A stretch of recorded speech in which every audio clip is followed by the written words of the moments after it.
হযরত আবু বকর রাদিয়াল্লাহু তাআলা আনহু তিনি হেঁটে যাচ্ছিলেন। এমন সময় আবু জাহেল ডাক দিল, ইয়া আবা বকর তাআল, হেনা এখানে আসো। আসার পর বলল, কি হয়েছে? কয়, মুহাম্মদ তো বানিয়ে বানিয়ে কিতাব আমাদেরকে শোনায়, এগুলো এতদিন মানলাম, কিন্তু এখন দেখতে পাচ্ছি মুহাম্মদ তো পাগল হয়ে গিয়েছে। কন্যা নাউযুবিল্লাহ। এবার আবু বকর রাদিয়াল্লাহু তাআলা আনহু বলতেছিলেন, কেন, কি হয়েছে? বলল, মুহাম্মদ নাকি আজকে রাতের মধ্যে বাইতুল্লাহ শরীফ থেকে বাইতুল মুকাদ্দাসে গিয়েছে, সেখান থেকে প্রথম আসমান, দ্বিতীয় আসমান, সপ্তম আসমান পেরিয়ে আরশে আযমে গিয়েছে, আবার জান্নাত জাহান্নাম দেখে আবার ফজরের সময় নাকি বাইতুল্লাহ আবার আসছে। নাউযুবিল্লাহ। কে বলতেছে এই কথা? আবু জাহেল বলতেছে আবু বকরকে। আবু বকর রাদিয়াল্লাহু তাআলা আনহু বলতেছিলেন, কে বলেছে, কে বলেছে? কয়, মুহাম্মদ বলেছে। এবার আবু বকর রাদিয়াল্লাহু তাআলা আনহু তার ঈমানের সর্বোচ্চ চূড়া দিয়ে, বিশ্বাস দিয়ে বললেন, যদি আমার নবী, আমার হাবিব, আমার শৈশবকালের বন্ধু, একসঙ্গে বড় হয়েছি, তার বিশ্বস্ততার কারণে আমরা তাকে আল আমিন নাম দিয়েছি। সুবহানাল্লাহ। এত বিশাল একজন নবী, এখন তো তিনি আমাদের নেতা, তিনি যা বলবেন আমরা তাই শুনবো। আমি আবু বকর আমার ঈমানের সর্বোচ্চ চূড়া থেকে বলছি, আমার নবী মুহাম্মদ যদি এই কথা বলে থাকে, তাহলে আমার নবীর কথার মধ্যে বিন্দু পরিমাণ কোনো সন্দেহ নাই। কোন আল্লাহু আকবার। আমি আর আপনি হলে কি করতাম? যদি যুবক হইতো, বলতো, এই আবু জাহেল তুমি দাঁড়াও, আমি নবীদের কাছে যামু আর আসবো, জিজ্ঞাসা করে এক্ষণে আসতেছে। কিন্তু না, আবু বকর রাদিয়াল্লাহু তাআলা আনহু বলল যে না না না, আমার নবীর সফরের মধ্যে, কথার মধ্যে কোনো ভুল হতে পারে না। আমার নবী যদি এক রাতের মধ্যে সব সফর করে আসতে পারে, এর মধ্যে বিন্দু পরিমাণ কোনো সন্দেহ নাই। কোন সুবহানাল্লাহ।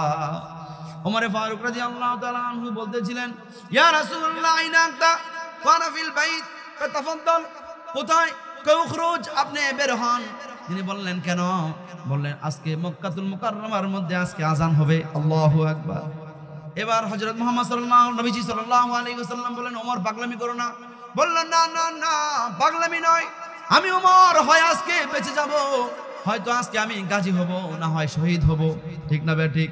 ওমর রাদিয়াল্লাহু তাআলা আনহু মৃত্যুর শপথ নিয়ে তারপর তিনি সামনে অগ্রসর হয়েছেন। আর নবীজি আগেই দোয়া করেছিলেন, আল্লাহ হয় আবু জাহেলকে অথবা ওমরকে ইসলামের জন্য তুমি কবুল করে নাও। ঠিক না বে ঠিক? এবার ওমর রাদিয়াল্লাহু তাআলা আনহু যখন বললেন, ইয়া রাসূলুল্লাহ আপনি বলেন বেলালকে আযান দেওয়ার জন্য, বেলাল রাদিয়াল্লাহু তাআলা আনহু আযান দিতে শুরু করলেন। আল্লাহু আকবার, আল্লাহু আকবার, আল্লাহু আকবার, আল্লাহু আকবার বলার সঙ্গে সঙ্গে আবু জাহেল দৌড়ে আসলো। কার এত বড় সাহস, এত বড় সাহসকার, এত বড় বুকের পাঠাকার, মক্কাতুল মুকাররমার মধ্যে আযান দিয়েছে। এই কথা বলে যখন বের হয়েছে, ইঁদুর তো জানে ইঁদুর আরেক ইঁদুর কোন দিক দিয়ে বের হবে। কারণ ওমর রাদিয়াল্লাহু তাআলা আনহু একসময় ইসলামের শত্রু ছিল, নবীজির শত্রু ছিল। গর্দান উড়াতে এসে ইসলাম গ্রহণ করে এখন আবু জাহেলের গর্দান উড়ানোর জন্য তিনি আসছেন। সুবহানাল্লাহ। আল্লাহ পাকের কি লীলা খেলা, আল্লাহ পাকের কি হেদায়েতের কারবালা। আল্লাহর এই মাহবুব বান্দা, নবীজির এই সাহাবী হযরত ওমর রাদিয়াল্লাহু তাআলা আনহু জানেন গর্তের বিড়াল, গর্তের ইঁদুর কোন দিক দিয়ে বের হবেন, তিনি সেই পাশ দিয়ে তরবারি নিয়ে দাঁড়িয়ে আছেন। কয়, দেখ কি নিয়ে দাঁড়িয়েছি।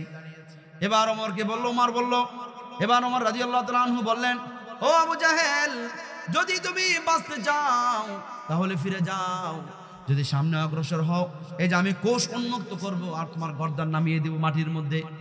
সঙ্গে সঙ্গে পিছপা হয়ে চলে গেছেন। তিনি তো জানেন এটা কে। ঠিক না বে ঠিক? তিনি তো জানেন এটা কে। এবার আযান শুরু হয়ে গেল। নবীজি সাল্লাল্লাহু আলাইহি ওয়াসাল্লাম পরবর্তী সময়ে বললেন, ও আমার সাহাবীরা, তোমরা জেনে রাখো, আবু বকর আমার সম্পর্কে না জেনে, না বুঝে, না শুনে এরপর আমার সম্পর্কে সত্য সাক্ষ্য দিয়েছে। আবু বকরের স্বাক্ষরের মধ্যে সত্য ছিল, বিন্দু পরিমাণ কোনো সন্দেহ ছিল না। এই যে আবু বকর ঈমানকে এত মজবুত করে নেওয়ার কারণে, আমার ব্যাপারে পরিপূর্ণ বিশ্বাস করে সত্যায়ন করার কারণে, আজকের পর থেকে আবু বকরের নাম আবু বকর নয়, এখন থেকে আবু বকরের নাম হয়ে গেল আবু বকর সিদ্দিক। আল্লাহু আকবার। এরপর তোমরা জেনে রাখো, হে ওমর, ওমরের নাম আজকের পর থেকে শুধু ওমর নয়, ওমরের নাম হলো এখন থেকে ওমরে ফারুক, অর্থাৎ ফারুক অর্থ হলো সত্য মিথ্যার পার্থক্যকারী। আমাদের এই উম্মত, আমাদের এই ইসলাম, আমাদের এই ধর্মের মধ্যে হযরত মুহাম্মদ সাল্লাল্লাহু আলাইহি ওয়াসাল্লামের ধর্মের মধ্যে সর্বপ্রথম সত্য মিথ্যার পার্থক্য করে দেখিয়ে দিয়েছেন হযরত ওমর রাদিয়াল্লাহু তাআলা আনহু। এই জন্য নবীজি বলে দিয়েছেন ওমরের নাম আজকের পর থেকে ওমরে ফারুক, আর ফারুক অর্থ হলো সত্য মিথ্যার পার্থক্যকারী। কোন আল্লাহু আকবার।